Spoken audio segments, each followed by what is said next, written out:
Hello दोस्तों, welcome back to our channel. कैसे हैं आप लोग? आशा करते हैं सबकी तैयारी अच्छी चल रही होगी। तो अपन लेके आए हैं एक और नया टॉपिक जो कि ड्रग इंस्पेक्टर और जितने भी गवर्नमेंट फार्मासिस्ट हैं उन सब के लिए बहुत ही इंपॉर्टेंट है। तो चलिए इसको शुरू करते हैं। यह एक्ट 1954 में आया था जो कंट्रोल करता है मिसलीडिंग एडवर्टाइजमेंट को। जो एडवर्टाइजमेंट फॉल्स दावा करती हैं कि हम ऐसा कर देंगे, मोटापा कम कर देंगे, बाल झड़ना बंद कर देंगे, तो ये गलत अफवाहों को रोकने के लिए इस एक्ट को लाया गया है। यहाँ आप देखेंगे कि आपको एक फेयरनेस क्रीम आती थी, वो बैन हो गई है। उसका रीज़न यही है। उसी के साथ ये एक तेल आता था लाल तेल, जैसे कि डाबर लाल तेल भी बोलते थे, ये भी अपना बैन हो चुका है क्योंकि इस एक्ट के तहत ये सब चीज़ें मिसलीडिंग थी, इसलिए इनको बैन कर दिया गया है। Magic remedies is defined to include तलिस्म, मंत्र, कवच। मतलब ये है कि जो भी टोने टोटके होते हैं, जो भी विद्याएं बोलते हैं लोग कि पंडित या फिर जो बाबा वगैरह होते हैं कि एक मंत्र से ये ठीक कर देंगे, वो उधर ठीक कर देंगे, तो ये सब क्या है मैजिक रेमेडीज़ के अंदर आते हैं। तो ये सब भी गैर कानूनी है, इनकी एडवर्टाइजमेंट गैर कानूनी है। इन सबको भी इस एक्ट के तहत रोका जाता है। समझते हैं एडवर्टाइजमेंट की डेफिनेशन क्या है। एडवर्टाइजमेंट क्या है? Advertisement under the DMRA can be any form such as notice, circular, wrapper, लेवल, अनाउंसमेंट और एनी अदर डॉक्यूमेंट। मतलब ये कि किसी भी तरीके से एक दूसरे तक बात को पहुंचाना भी एक प्रकार से एडवर्टाइजमेंट ही होती है।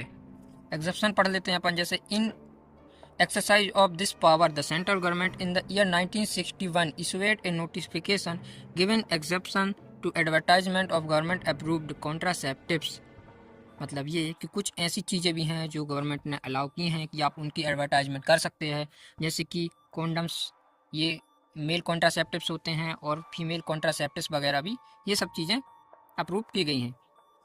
यहाँ आप देखेंगे colourism and unfair beauty product. मतलब ये कि जो अपना पहले फेयर एंड लवली आता था उस पर भी बैन लगाया गया है, उस पर भी बहुत सारे जुर्माने दिए गए हैं। उसके बाद इसका नाम अब बदल कर ग्लो एंड लवली रख दिया है क्योंकि ये आपके कलर को गोरा बनाने का दावा करता था, इसलिए इसको भी पनिश किया गया है। इसी के साथ कोरोना वायरस के समय पे भी पतंजलि ने एक प्रोडक्ट बनाया था कोविड केयर करके, वो भी एक फॉल्स था, जिस वजह से उस पर भी काफ़ी जुर्माना लगा और चार्जेस लगे। यहाँ आप देखेंगे there is a general provision under the DMRO for misleading and false advertisement. मतलब वही है कि आप मिसलीडिंग या फॉल्स एडवर्टाइजमेंट करेंगे तो उससे भी आपको नुकसान हो सकता है। यहाँ पे कुछ डिसीज़ दी गई हैं, जैसे name of the disease, disorder and condition as per schedule. मतलब ये कि जो भी डिसीज़ यहाँ दी गई हैं इनकी आप किसी भी प्रकार से मिसलीडिंग एडवर्टाइजमेंट या एडवर्टाइजमेंट नहीं कर सकते, किसी ड्रग को लेकर एडवर्टाइजमेंट नहीं कर सकते।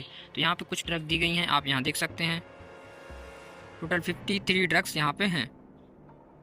अब बात कर लेते हैं कुछ पेनाल्टी की। In the case of the first conviction with imprisonment which may extend to 6 month or with fine or with both. मतलब ये है कि आपका पहला जुर्म है तो आपको 6 मंथ की जेल के साथ फाइन हो सकता है, या दोनों भी चीज़ें हो सकती हैं।